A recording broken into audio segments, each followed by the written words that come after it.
আসসালামু আলাইকুম। আমি এখন বানাচ্ছি খুব কম খরচে তৈরি অসাধারণ একটা সস কিংবা রায়তা টাইপের বলতে পারেন, যেটা যে কোনো ভাজা পোড়ার সাথে, বিশেষ করে কাবাব টাবাবের সাথে অসাধারণ খাইতে।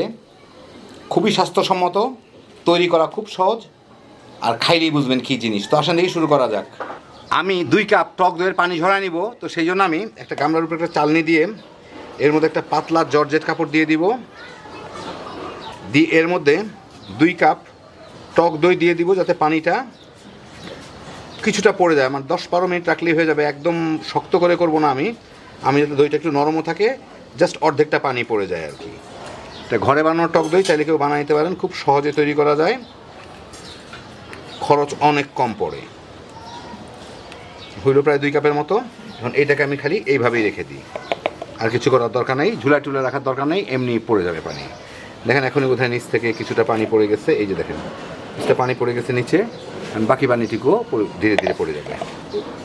20-25 মিনিট পরে এই দেখেন দইগুলা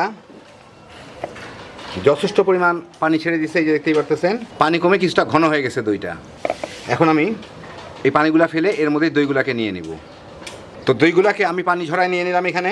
এখন এর সাথে আমি দিচ্ছি যার যার স্বাদ মতো, আমি দিচ্ছি প্রায় 1 চা চামচের মতো, 1 চা চামচ একটু কম, 1 চা চামচের মতো গোলমরিচের গুঁড়া। এটা ছোটো চামচ, সেই জন্য 1 চা চামচ হয় না মেজারমেন্টের।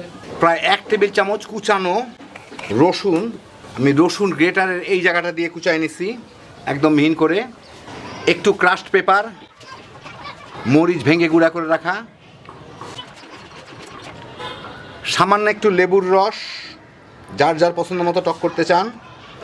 আমি সস্তা পাইলে লেবু কিনে চিপে রেখে দেই ডিপ ফ্রিজের মধ্যে, পরে খুব কাজে লাগে। যাই হোক, এখন এগুলোকে আমি একটু ভালো মতো মেখে নিব। ভালো মতো মাখা হইলো, এগুলোকে আমি পাশে প্রায় 15-20 মিনিটের জন্য রেখে দিব। তাইলে এই সমস্ত মরিচ, রসুন, গোলমরিচের গুঁড়া এগুলো ফ্লেভার ছাড়বে। আর আমি এখানে একটা শসা এই গ্রেটার এই জায়গাটা দিয়ে একদম কুচি করায় নিচ্ছি, এই যে দেখেন। এখন এর সাথে আমি একটু লবণ মেখে রাখবো, যাতে এটা পানি ছেড়ে দেয়। একটু লবণ মেখে রাখলেই এইটা পানি ছেড়ে দিবে কিছুক্ষণের মধ্যেই। তারপর এটাকে আমি চিপে ওর মধ্যে দিয়ে দিব। এখন দিলে পরের দিকে পানি ছেড়ে দিলে আমার এটা একদম প্যাচপ্যাচে হয়ে যাবে, পাতলা হয়ে যাবে। সেই জন্য এটাকে আমি একটু মেখে রেখে দিব।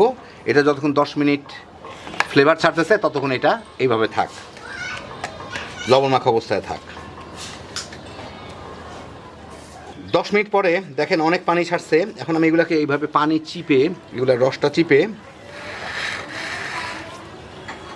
এগুলোর মধ্যে দিব। দেওয়ার আগে একটু খুলে টুলে দিব, কারণ আমি চেপে চেপে দিচ্ছি, তো এটা দলা বেঁধে যাতে না থাকে।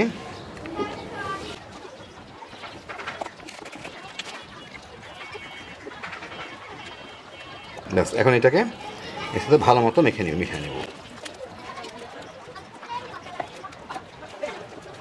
ব্যাস হয়ে গেল আমার দারুণ মজার একটা সস। আপনাদের একটা বাটিতে উঠে আমি দেখাচ্ছি। তো এই দেখেন হয়ে গেল আমার দারুণ মজার একটা সস। যে কোনো ধরনের ভাজা পোড়া, বিশেষ করে কাবাবের সাথে খাওয়ার জন্য অসাধারণ। কোরবানির সময় অনেকেই বিভিন্ন ধরনের কাবাব বানাবেন, অন্যান্য যে কোনো কেনা সসের থেকে এইটা একবার বানায় রেখে দেন, খেয়ে যে কী মজা পাবেন একবার বানাইলেই বুঝবেন। বাচ্চা বড় সবাই মিলে তামা করে খেয়ে ফেলাইতে পারবেন। দোকানের কেনা যে কোনো সসের থেকে অনেক কম খরচে হ্যাপি জোশের একটা আইটেম। আল্লাহ আপনাদের সবাইকে ভালো রাখুন, সুস্থ রাখুন, নিরাপদে রাখুন। ইনশাল্লাহ বেঁচে থাকলে আবার দেখা হবে। আল্লাহ হাফিজ।